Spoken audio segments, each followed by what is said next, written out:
Good morning, altcoiners. Thank you for joining me on today's episode. As always, if you want to watch the extended version of this episode where I cover Bitcoin dynamic, the presidential debate, what I'm seeing there, make sure to become a newsletter subscriber on the link below. Also, I'm having one-on-one calls for the month of September. I've got 8 spots left. The calls that I've had have been phenomenal. I've already had 2.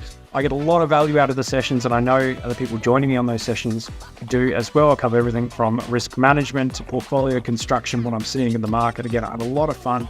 So if you're interested, again, the link is below. Let's get into the charts. Now, like I said, I was watching the presidential debate this morning more for correlations and just seeing how the market is responding to maybe a candidate's electability, prediction markets, all that. I want to get some more data on that and whether my thesis on that crypto is going to, I guess, rally on a more likely President Trump victory. And it kind of did respond that way. And as the debate moved more neck and neck and Kamala kind of exceeded expectations, we saw prediction markets lock in line. Also, Bitcoin drew down from 57,000 by about 2%. So interesting, data set. So after I've watched that, I'm now doing the altcoin setup. So the charts now look slightly more mature and advanced. So it's kind of a good time to be doing this, but just wanted to add a little bit of flavor onto the election buzz.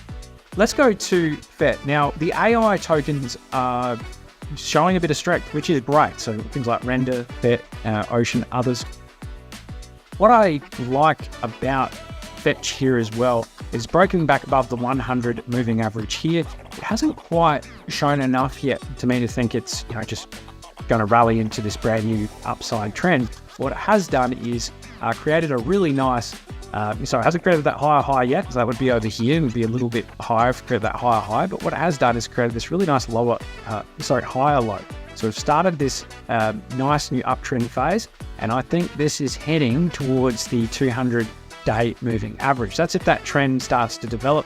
I wouldn't want to see this sort of drift a little bit higher, but also see momentum wane still, because then we'd be probably running into this range high resistance and then, fall away. But so far, this is really constructive. Also, I'm spotting an inverse head and shoulders pattern here.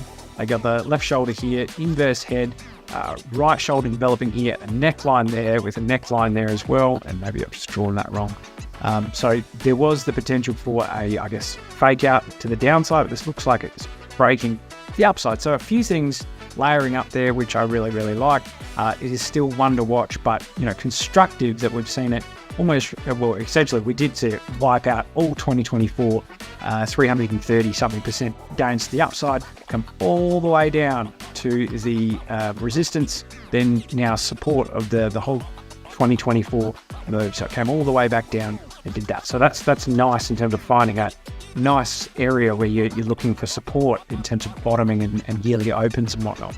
Now, Drift here is a real low cap gem that we covered in the newsletter.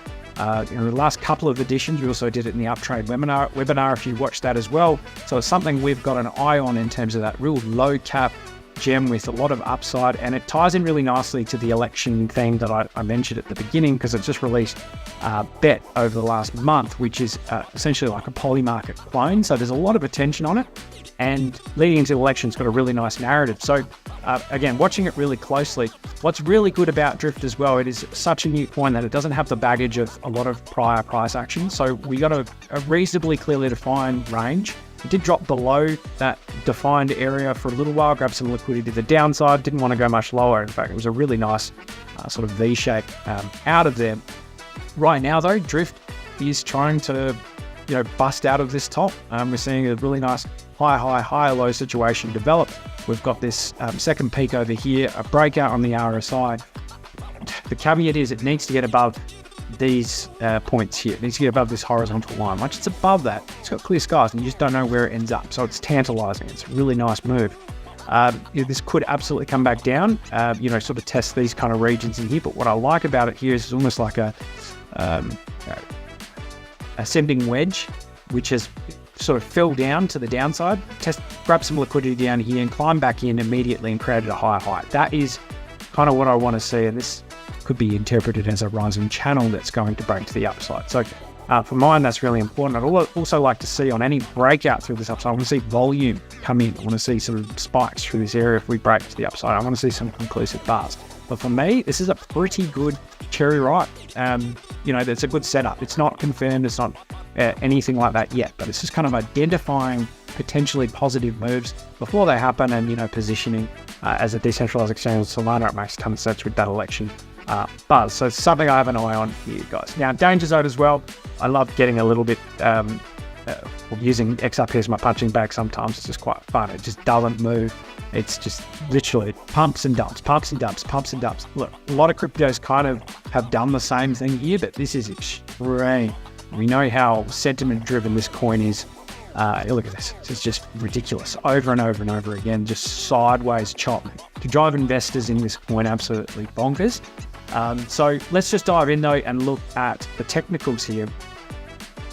So I think this is prime for another drop. It's just mirroring kind of something like this over here, a rising channel into resistance, moving averages above, and then a drop down into liquidity to grab that. So the RSI consistently making lower highs there. Also, it's starting to curl over.